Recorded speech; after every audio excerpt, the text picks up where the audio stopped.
Yamraj, 10 number आत्मा हाजिर हो। अच्छा तो तुम हो। क्या पाप किए थे तुमने जो तुमको यहाँ लाया गया है? नाम क्या है तुम्हारा? चुप क्यों हो? कुछ बोलो। यमराज इस बार थोड़ा सख्त लहजे में पूछते हैं। मानिक चंद चौधरी नाम है हमारा। अच्छी खासी इज्जत और नाम है शहर में हमारा, और आप हमारा नाम पूछते हैं? शायद आप पहली बार हमारे शहर में आए हैं। यमराज कहते हैं, मूर्ख, हम पहली बार तुम्हारे शहर में नहीं बल्कि तुम हमारे लोक में पहली बार आए हो। आए क्या हो, हम तुम्हें तुम्हारे शरीर से निकाल कर लाए हैं। तुम्हारा शरीर तो अब बेजान पड़ा है तुम्हारे पृथ्वी लोक पर। खुद को टटोलते हुए जोर जोर से हंसने लगता है। क्या? कौन सा लोक? पृथ्वी लोक? क्या लगा रखा है लोक लोक? बंद करो अपनी मंडली और ये बताओ कौन हो तुम, और ये कैसे कपड़े पहन रखे हैं तुमने? मर चुके हो तुम, और हम यमराज हैं। इस समय तुम नर्क लोक में खड़े हो। उसे यकीन नहीं होता। वह कहता है तुम झूठ बोल रहे हो। यमराज उसे दिखाते हैं कि वह किस प्रकार एक बेजान शरीर होकर जमीन पर लेटा हुआ है। उसके चारों तरफ लोग इकट्ठा खड़े हैं और उसके परिवार वाले उसको घेर कर बैठे हुए हैं और रो रहे हैं। वह चौंक जाता है। अरे मैं तो मर चुका हूँ। वह चारों तरफ देखने लगता है। वहां का नजारा देखकर डर जाता है। वह देखता है कि एक तरफ तो एक कड़ाही में तेल खौल रहा था और उसमें कुछ आत्माओं को डाला जा रहा था। वो चीख रही थी। दूसरी तरफ कुछ लोग खड़े थे, उनको कोड़े से पीटा जा रहा था। कोड़े में कील लगी हुई थी। एक तरफ आग जल रही थी और लोगों को उसमें डाला जा रहा था। यह सब देखकर वह डर जाता है और यमराज से कहता है, इन्हें इतनी बड़ी सजा क्यों दी जा रही है? उनको इतना क्यों सताया जा रहा है? इन्होंने जैसा कर्म किया है, जितने पाप इन्होंने किए हैं, उसी तरह की सजा इनको दी जा रही है। यमराज उससे कहते हैं। वह कहता है, मैंने तो कोई पाप नहीं किया है, फिर मुझे यहाँ क्यों लाया गया है? यमराज, ऐसा हो ही नहीं सकता कि तुमने कोई पाप न किया हो। जरूर तुमने छल कपट और पाप किए हैं, तभी तुमको यहाँ लाया गया है, वरना तुमको स्वर्ग लोक भेजा जाता। वह फिर कहता है, आपके कार्यकर्ताओं से गलत फहमी हुई है। शायद वो गलती से मुझे यहाँ पहुंचा दिए हैं। यमराज कहते हैं, ऐसा हो ही नहीं सकता। दंड लोक कार्यालय में बैठे हुए दंडाधिकारी पूरी ईमानदारी और सजगता व निष्पक्षता से अपना कार्य करते हैं। वह कहता है, जब मुझे यहाँ लाया गया था उस समय रात थी। हो सकता है आपके कार्यकर्ता नींद में रहे हों और उन्होंने ठीक से ध्यान नहीं दिया हो, और एक बार आप उन्हें बुलाकर पूछ लीजिए। यमराज, अपनी ड्यूटी के समय उनको नींद आ जाए ऐसा संभव ही नहीं है, क्योंकि हमारे यहाँ का कानून बहुत ही सख्त है। अतः कोई गलती से भी गलती करने की सोच भी नहीं सकता। फिर भी तुम्हारी तसल्ली के लिए हम फिर से जांच पड़ताल करवा लेते हैं। यमराज के द्वारपाल को बुलाते हैं। द्वारपाल आता है। वो कहते हैं, जाओ, कल रात जो दंडलोक में दंड अधिकारी ड्यूटी में था उसको बुला कर लाओ और कहना कि वह साथ में दंड बही खाता भी लेकर आए। दंड अधिकारी हाथ में बही खाता लिए यमलोक में उपस्थित होता है। यमराज कहते हैं, कल कुल कितने लोग मरकर हमारे यमलोक आए थे दंडाधिकारी? दंड अधिकारी कहता है, जी 100 लोग आए थे। यमराज फिर पूछते हैं, मानिक चंद नाम के कितने लोग आए थे? दंड अधिकारी कहता है, जी 3 लोग। 2 को तो स्वर्ग लोक भेज दिया गया है क्योंकि उनके कर्म अच्छे थे। तीसरा आपके सामने खड़ा महाराज। मानिक चंद की आत्मा कहती है, जरूर आपसे गलती हुई है। मैं तो भगवान पर विश्वास रखने वाला एक अच्छा इंसान हूँ।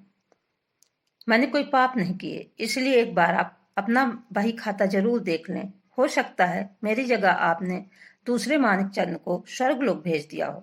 दंड अधिकारी, इसकी बही खाता फिर से देखा जाए, और अगर ये दोषी पाया जाता है तो खौलते तेल की कड़ाही में पृथ्वी लोक में पाया जाने वाला ज्वलनशील पदार्थ, जिसको तेजाब कहते हैं, डालकर फिर इसको उसमें डुबकी लगाई जाए। मानिक चंद कहता है, उसकी भी एक शर्त है। अगर वह दोषी नहीं पाया जाता है तो उसको स्वर्ग लोक तक जाने के लिए पालकी दी जाए, क्योंकि यहाँ तक उसको यमदूत घसीटते हुए लाए थे, जिससे उसका सारा शरीर छिल गया है। और अगर तुम दोषी पाए जाते हो तो तुमको जितनी भी सजा दी जाती है उसकी अवधि 1-1 घंटे बढ़ा दी जाएगी, यमराज उससे कहते हैं। वह कहता है, उसने गरीबों के लिए मकान बनाया है, शहर में बड़ी बड़ी बिल्डिंगें बनाकर उसकी सुंदरता को बढ़ाया है। वह लोगों को रोजगार दिया है जिससे उनके घर में चूल्हा जल सके। गरीबों की लड़कियों की शादी में पैसा दिया है। मंदिरों मंदिरों में दर्शन के लिए वह नंगे पैर जाता और मोटा चढ़ावा चढ़ाता था। फिर वह पाप का भागीदार कैसे हो सकता है?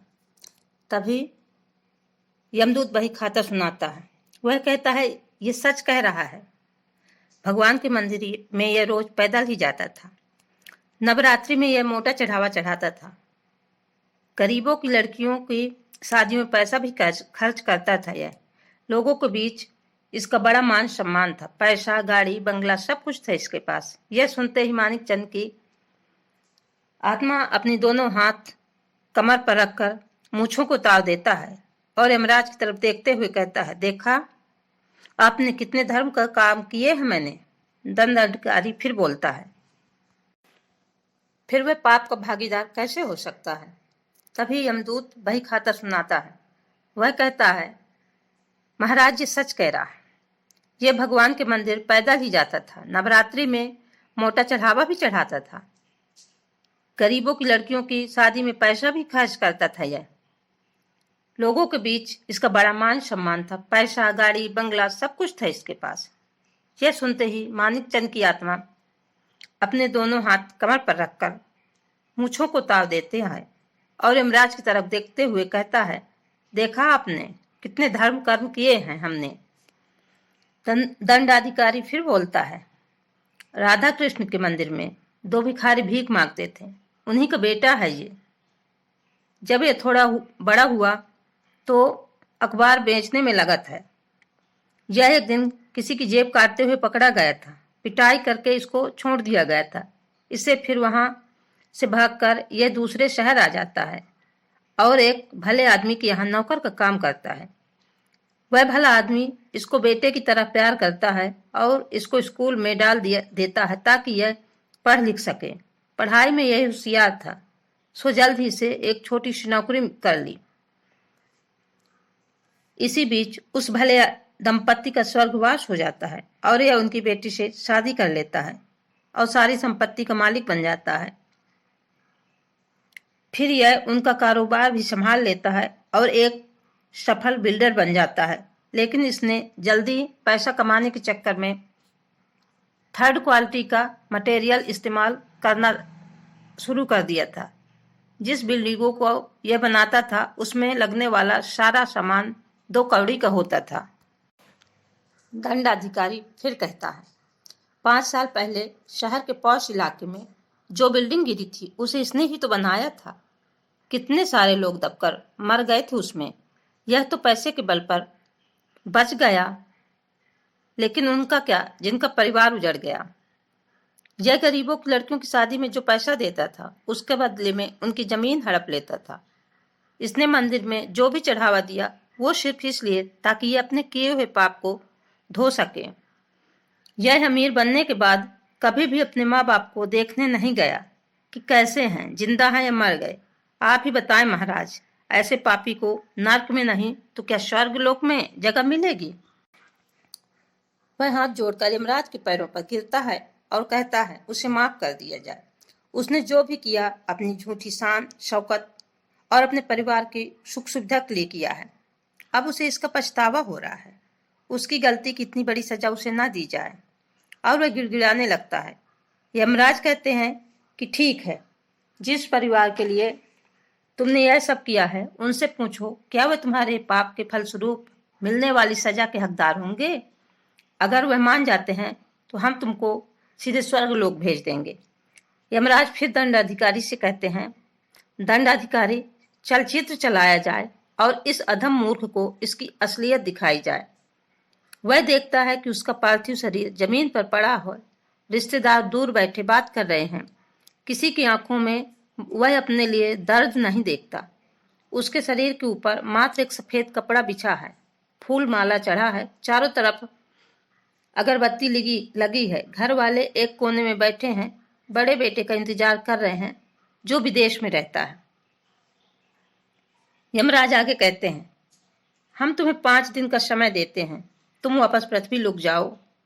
अभी तुम्हारे शरीर जला नहीं है, अतः तुम उसमें प्रवेश कर सकते हो और फिर से जिंदा हो जाओगे। इन 5 दिनों के भीतर तुम्हें घर के में मौजूद सभी लोगों को इस बात के लिए तैयार करना है कि क्या वो तुम्हारे इस पाप के द्वारा अर्जित की हुई संपत्ति पर जिस तरह भागीदार थे, क्या वो तुम्हारे मिलने वाली सजा के भी हकदार होंगे। यमराज फिर उसको कहते हैं, उनसे पूछना कि जो सजा तुमको मिलने वाली है, क्या वो सब मिलकर थोड़ा थोड़ा अपने ऊपर लेंगे। अगर वो मान जाते हैं तो हम तुम्हारी आत्मा को तुरंत छोड़ देंगे। और उसकी आत्मा को वहां से छोड़ दिया जाता है। जैसे ही उसकी आत्मा अपने शरीर में प्रवेश करती है, वह उठकर बैठ जाता है। लोग डरकर भागने लगते हैं। वह सबको कहता है कि वह जिंदा है और यमलोक से वापस आया है, आप लोग डरो नहीं। उसे रहते हुए अपने घर में 5 दिन हो जाते हैं। उसकी हिम्मत किसी को बताने की नहीं हो रही थी। उसे पता था कि उसका समय पूरा हो चुका है, उसको जाना ही होगा। अतः वह अपने परिवार के सभी सदस्यों को बुलाता है और अपनी सारी घटना बताता है। वह अपने मरने यमलोक में उसके साथ क्या क्या हुआ सब कुछ बताता है। सभी हैरानी से उसको देखते हैं। तभी उसकी पत्नी कहती है, आपने जो भी पाप किया हम में से किसी से पूछकर या बताकर नहीं किया, सब अपनी मर्जी से किया है। हमने उसका उपभोग जरूर किया है, लेकिन अनजाने में। फिर हम आपके पाप के भागीदारी कैसे हो सकते हैं। का हम में से किसी ने कहा था आपको ऐसा करने के लिए। इतना सुनकर उसकी आंख गीली हो जाती है। वह बारी बारी से सबको देखता है। फिर वह कहता है कि काश हम इंसान को इस बात का एहसास हो समय रहते कि हम जो कर रहे हैं, जिसके लिए कर रहे हैं, वो हमारे साथ नहीं जाएंगे और हमने जो भी गलत काम किया है वो हमें अकेले ही भोगना पड़ेगा।